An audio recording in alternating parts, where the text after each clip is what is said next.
We're very, very blessed to have one of our great shining stars here tonight. And that is Mr. Ken Page, class of 1972. And we welcome you tonight. Now, I know that he has been in some very awe-inspiring places. He's performed at Carnegie Hall. He's been at the Lincoln Center. He's been on Broadway, off-Broadway. But I know that all pales to the multi-selected or selected 7 years ago to come here and be the president and be associated with this great institution and that. And I'm very, very fortunate. And my tenure's ending, and I retire to do some other things with my family and that at the end of June. But I would like to take the time to point out that the bravest person in the room is Father Mike Lighton, who's going to be the next president of Bishop DeBerg High School.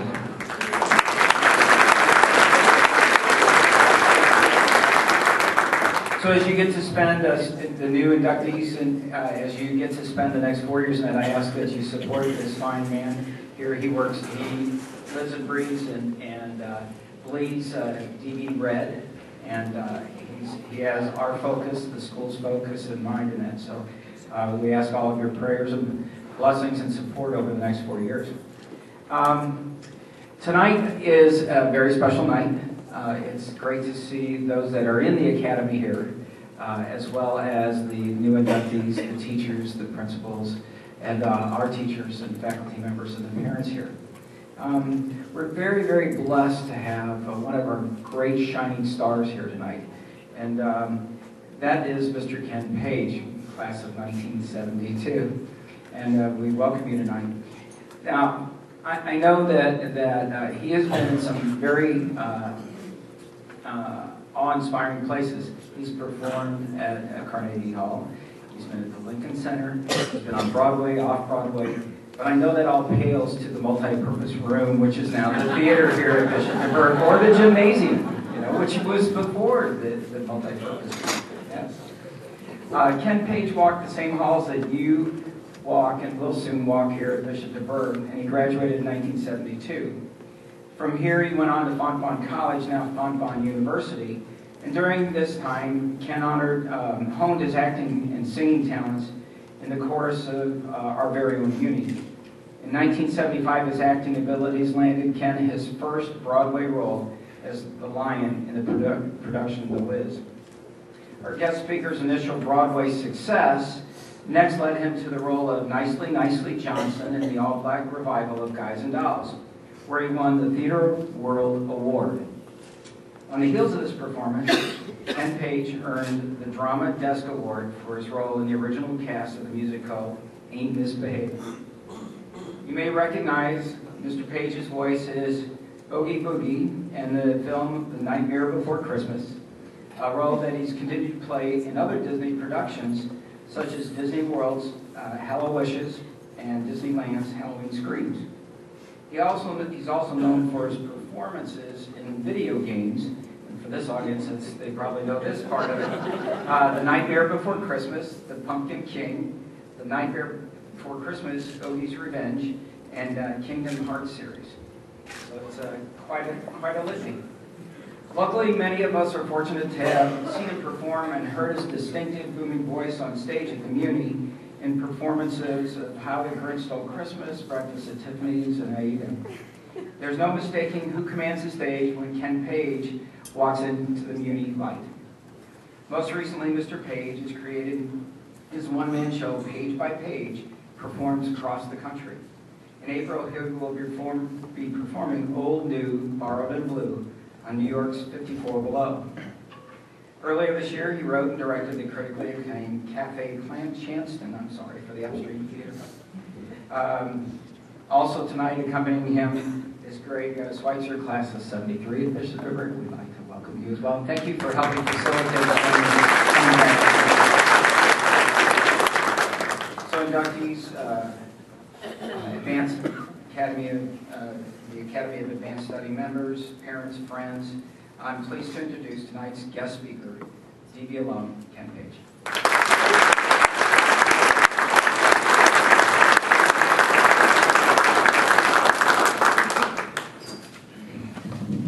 Hi.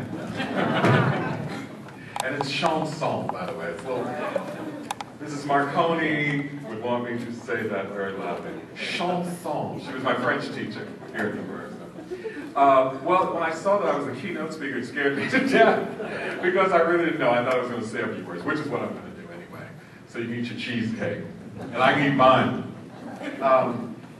You know, first of all, I just have to tell you, my dear, dear brother, I don't call him a friend anymore, Greg Schweitzer and I did all the musicals here at DeBerg together. I'm a year ahead of him.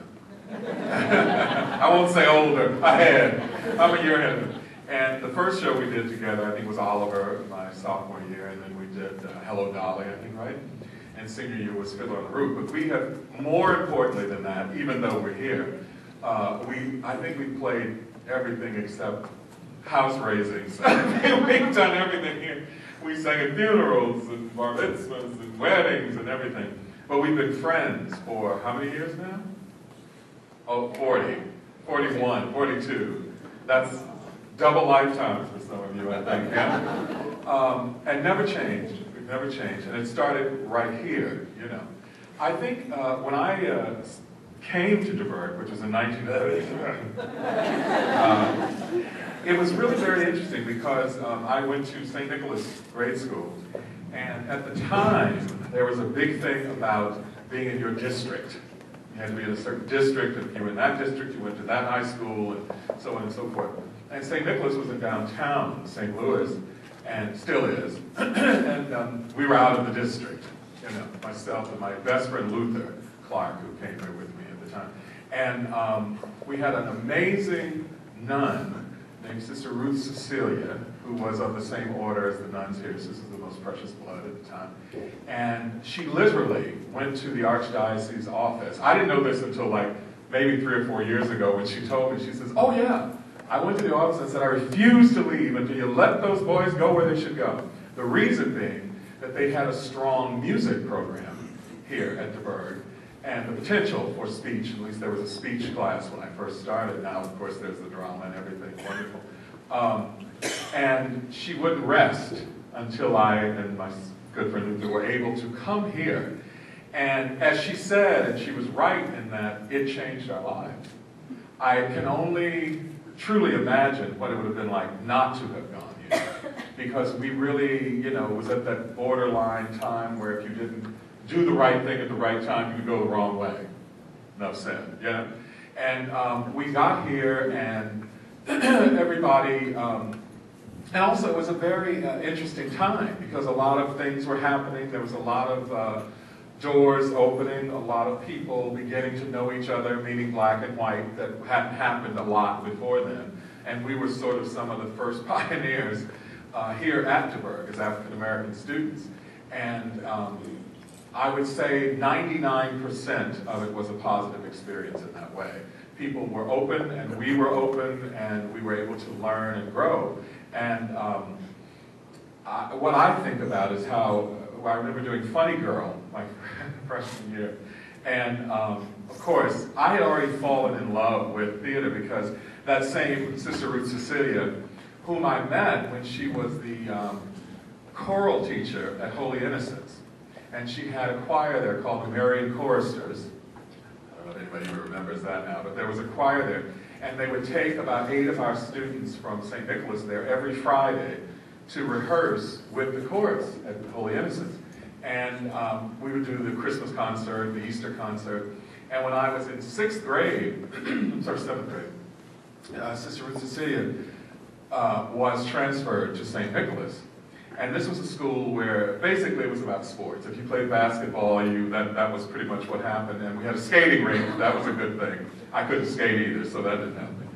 But she came to our school and she instituted a speech program. So we were then able to compete in the Bellarmine Speech League, which I was familiar with. My cousin, who went to Prep North, had taken me to a lot of his speech meetings. He would go and say, come with me, and I'd sit and I'd watch him, and I would. So by this time, we were able to do that at our school. She also instituted a music program where she went around and literally begged instruments from musicians around the city and asked them if they would volunteer and teach us. So by the time I got to my 8th grade, She had an orchestra, and we were, I think, number 2 in terms of the Bellarmine Speech League in the city. We had won that many awards and so forth. And that was the same nun who fought for me to get here. And I say all that because the preparation for what I was to gain here started back there. And when I got here, Sister Luana, who was sort of head of the music department, and I was in Pius X chorus, and I remember her saying to me at one point, "You have a gift, what are you going to do with it?" I thought, well, I'm going to be in the school musical. That's as far as I was thinking at the time. But she said, no, you've got to train, and I started to take voice lessons from her. And by senior year, there was another wonderful teacher who came here named Mary Lee Hummert, who was directed our senior musical, which was Fiddler on the Roof, and she was an alumni of Fontbonne College, now university. And when they started talking to us about what college we wanted to go to and so forth, she whispered in my ear, she said, "Try Fontbonne." And at that time, they had just become co-ed, maybe the year or so before that. So anyway, to make a long story shorter, I did go to Fontbonne. But when I was thinking about it on the way over here, I thought, how many things that I am started here? The sense of personal integrity started here, meaning valuing yourself among others, valuing others along with yourself. But it all came from having the opportunity to be taught and to learn in an environment that was, I would say, more than 100% focused on having us be the best that we could be. And it was tangible, and it was real, and I don't think it's changed from everything I hear, so all of you inductees. But it really made me, along with a lot of other things, but it made me who I am. If I hadn't started here at DeBerg with that kind of input, when I left to go to New York, which was in 1974 or something like that, I'd only been in college 2 years, and I confess, yes, I did leave college and go to New York, not with any regret. But it was the integrity and the personal direction and the idea of myself that I had gained here that served me well when I got to New York. There were a lot of temptations and a lot of opportunities to do things that weren't, this was like 1974, and everything was going on. But, you know, we had learned here that there was always going to be temptation. There was always going to be opportunity to do what you weren't. And if you knew enough about who you were, you wouldn't have to wonder when those chances and those temptations came along. And again, I absolutely credit being here at DeBerg. Now, a lot of people that I've met along the way years later talk about, oh, that Catholic education, all those Catholics. And I always say, have you been a Catholic? Well, no, I'm not a Catholic. I said, well, then how do you know? Have you been taught by a Catholic? Well, no. Then how do you know? Well, those priests. I said, well, now, you don't know every Catholic priest. And so on. And I think, and there were lots of other wonderful schools. I don't mean to differentiate that way. But having the quote-unquote Catholic education of a school like DeBerg, having it, and you're getting ready to have it, is really, especially in today's world, more so than when I came through, it's a hand up. Because there's so many things out there now. We didn't have the internet then. We didn't have the access to all the other things that can influence you. We just got on the bus and came to school and went home, pretty much, you know, and whatever went on in your life was monitored by somebody because you didn't have too many other places to be. So somebody saw what you were doing, you know. But now there's all these other things to be involved in that can influence you so much. So I think being somewhere where I'm assuming that the faculty and the teachers are interested in your individual achievement and integrity and input into who you are becoming as adults is a hand up in today's world. Definitely, definitely. And I can't tell you how grateful, excuse me, I really am to have gone here. It never leaves me, it never has. I've had people, friends of mine in New York that I've known for years know I went to Bishop DeBerg. They don't know anything about Bishop DeBerg, but they know I went here because I continually talked about it through all the years, and I'm 912 now, so you know. That's been a lot of years to talk about. And I've had people come here, friends of mine who come to perform at the Beauty, who I know from New York, who then meet other people who went to DeBerg. They go, I met a guy who went to that school you went to, Bishop DeBerg, what is it, DeBerg? I said, DeBerg, it's French, DeBerg, like chanson, you know. But it's truly a badge of honor to wear, and I wear it proudly, and I congratulate all of you who are graduates, because I know you must do the same, and for all the inductees, when you get that badge, and you will, wear it proudly, and always know that DeBerg doesn't just end when you walk out the door senior year. It stays with you. Thank you.